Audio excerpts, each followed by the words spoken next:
আসসালামু আলাইকুম। কথা নাহিয়ান আমন্ত্রণ জানাচ্ছেন টিভির মধ্যাহ্নের খবরে। বিএনপি ও এর সহযোগী সংগঠনের ২,২৭৬ জন নেতাকর্মীকে ক্রসফায়ারে হত্যার অভিযোগে আন্তর্জাতিক অপরাধ ট্রাইব্যুনালে অভিযোগ দাখিল করেছে বিএনপি। এই মুহূর্তে ট্রাইব্যুনালে আছেন আমাদের সহকর্মী হাসান জাবেদ। আমরা সরাসরি যুক্ত হচ্ছি তার সাথে। জাবেদ, ট্রাইব্যুনালে দায়ের করা অভিযোগে কি বলা হয়েছে?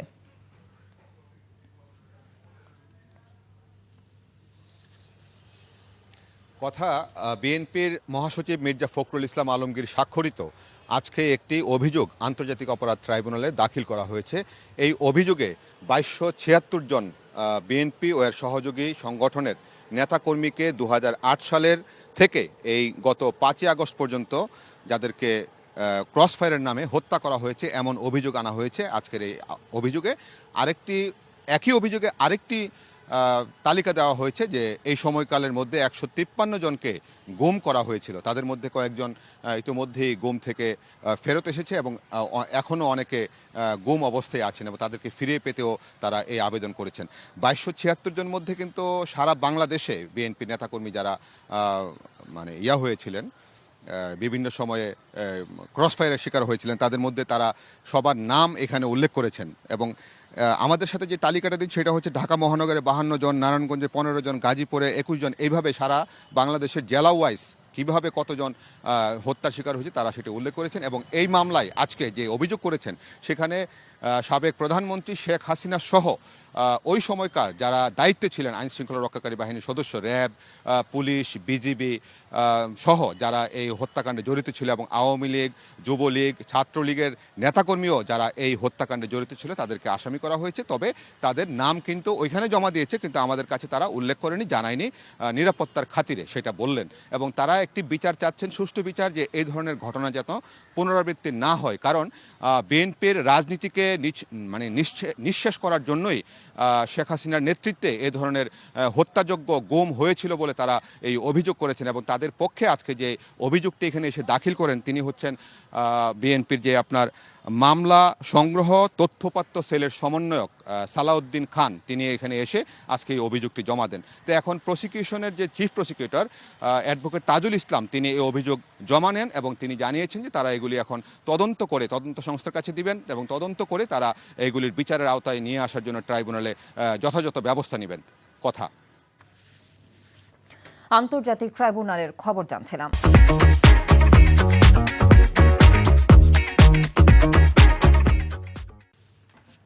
রাজধানীর বকশীবাজারে সরকারি আলিয়া মাদ্রাসা প্রাঙ্গণে স্থাপিত বিশেষ আদালত সরিয়ে নেবার দাবিতে প্রতিবাদ কর্মসূচি পালন করছেন আলিয়া মাদ্রাসার শিক্ষার্থীরা। আর এই আদালতেই বিচার কাজ চলা বিডিআর সদস্যদের শাস্তি বাতিল এবং ক্ষতিপূরণের দাবিতে কেন্দ্রীয় শহীদ মিনারে প্রতিবাদ করছেন তাদের স্বজনরা। আলিয়া মাদ্রাসা এলাকায় আছেন আমাদের সহকর্মী নূর হোসেন, যাচ্ছি তার কাছে। নূর, এই মুহূর্তে আলিয়া মাদ্রাসা এলাকার পরিস্থিতি আপনি কেমন দেখছেন?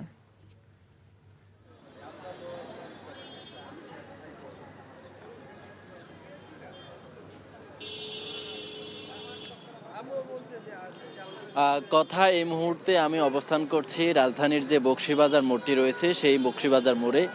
এখান থেকে কিছু দূর গেলেই আলিয়া মাদ্রাসার যে মাঠ সেই মাঠটি রয়েছে। ওই মাঠটিতেই আজকে বিডিআর বিদ্রোহ বা পিলখানা হত্যাকাণ্ডের যে মামলাটি রয়েছে সেই মামলার একটি শুনানি হবার কথা ছিল। শহীদ পরিবার বিডিআরের যে সদস্যরা, ক্ষতিগ্রস্ত সদস্যরা রয়েছেন, যারা জেলে বন্দী রয়েছেন, তাদের পরিবারের সদস্যরা দীর্ঘদিন ধরে আন্দোলন করছে ৫ আগস্টের পরবর্তী সময়। সেই হিসেবে আজকে ওই মাঠটিতে একটি শুনানি হবার কথা রয়েছে। কিন্তু কাল থেকেই ঢাকা আলিয়া মাদ্রাসার যে শিক্ষার্থীরা রয়েছেন তারা আন্দোলন করছেন। তারা বলছেন তাদের মাঠে আর কখনো কোনো ধরনের আদালত বসানো তারা মেনে নেবেন না। তারা সকাল থেকেই একেবারে এই বকশীবাজার মোড় যেটি রয়েছে সেই মোড়টি অবরুদ্ধ করে দিয়েছেন। এখন এখান দিয়ে এই মোড় হয়ে এই রাস্তা হয়ে কোনো ধরনের গাড়ি চলাচল করতে পারছে না, কোনো ধরনের যানবাহন চলাচল করতে পারছে না। তবে শিক্ষার্থীরা, সাধারণ নাগরিক যারা রয়েছেন তাদেরকে পায়ে হেঁটে চলাচল করতে দিচ্ছেন এবং এর বাইরে অন্য কাউকে ভেতরে প্রবেশ করতে দিচ্ছেন। এবং তারা বলছেন তাদের যে মাঠ রয়েছে সেই মাঠে আর কখনো কোনো ধরনের আদালত বসানো যাবে না। আর আইন শৃঙ্খলা পরিস্থিতি বা অপ্রীতিকর কোনো ঘটনা যাতে না ঘটে সেজন্য এই মোড়টিতে বিপুল পরিমাণে আইনশৃঙ্খলা রক্ষাকারী বাহিনীর সদস্যরা মোতায়েন রয়েছেন এবং সেনাবাহিনীর সদস্যরা উপস্থিত রয়েছেন। তারা সবাই পরিস্থিতি নিয়ন্ত্রণে রাখার চেষ্টা করছেন এবং অপ্রীতিকর পরিস্থিতি এড়ানোর অপ্রীতিকর পরিস্থিতি থামানোর চেষ্টা করছেন। আর কেন্দ্রীয় শহীদ মিনারে বিডিআর পরিবারের বিডিআর সদস্যরা অবস্থান করছেন। তারা দাবি জানাচ্ছেন আজকের মধ্যেই তাদের যে সকল সদস্য বিনা অপরাধে, তাদের দাবি বিনা অপরাধে জেলে বন্দী রয়েছেন তাদেরকে মুক্তি দেওয়া হোক এবং সেখান থেকে হয়তো তারা পরবর্তী কর্মসূচিও ঘোষণা করবেন। দর্শক, রাজধানীর আলিয়া মাদ্রাসা থেকে সর্বশেষ পরিস্থিতির খবর জানছিলাম।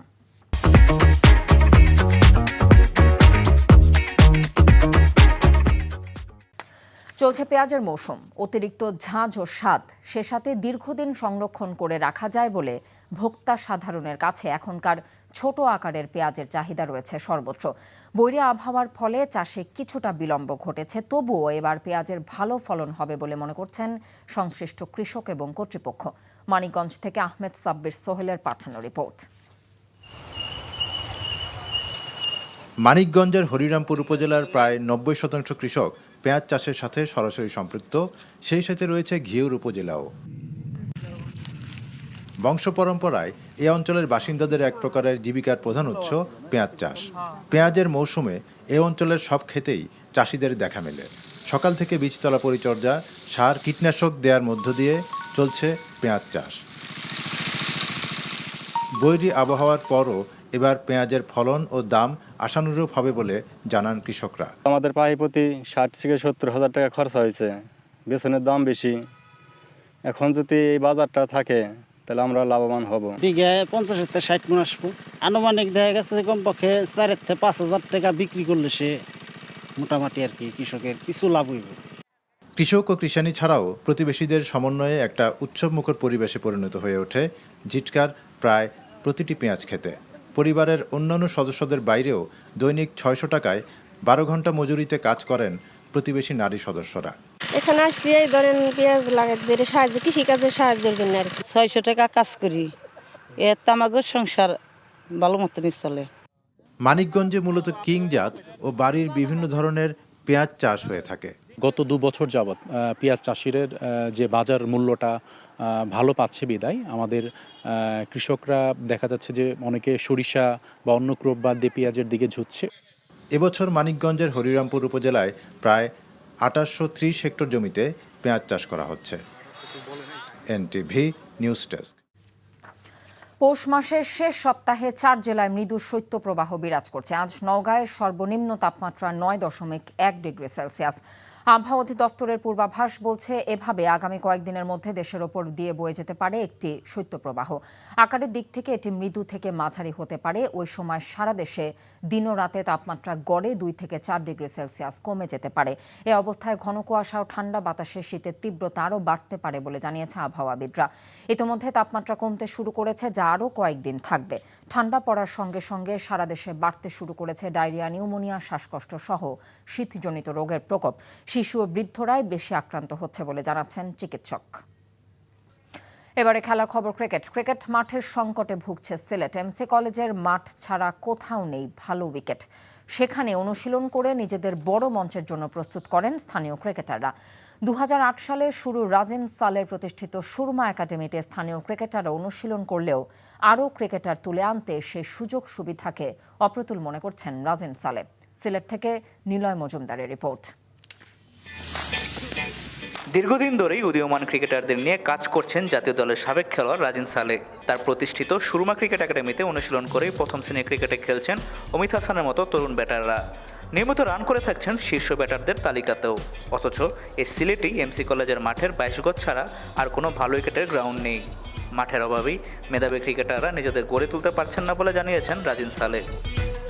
এখান থেকে একটা কিছু প্লেয়ার যদি আমরা ডিভিশনকে সার্ভ করতে পারি বা বাংলাদেশ ক্রিকেট বোর্ডকে সার্ভ করতে পারি, এটা আমাদের জন্য একটা বড় পাওয়া হবে। আপনার যদি প্লেয়ার বার করতে হয়, আপনার এখানে ডোমেস্টিক ক্রিকেটটা আগে চালাতে হবে, ডোমেস্টিক টুর্নামেন্টগুলো, ডোমেস্টিক লিগগুলো আগাতে হবে এবং আপনার ভালো ফ্যাসিলিটিস দিতে হবে ছেলেদেরকে।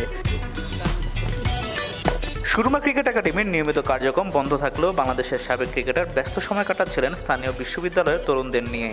তাদের ক্রিকেট কোচিং দেওয়ার ফাঁকে রাজিন জানালেন, শুধু মাঠ নয়, প্রয়োজন নিয়মিত জেলা লিগগুলোরও।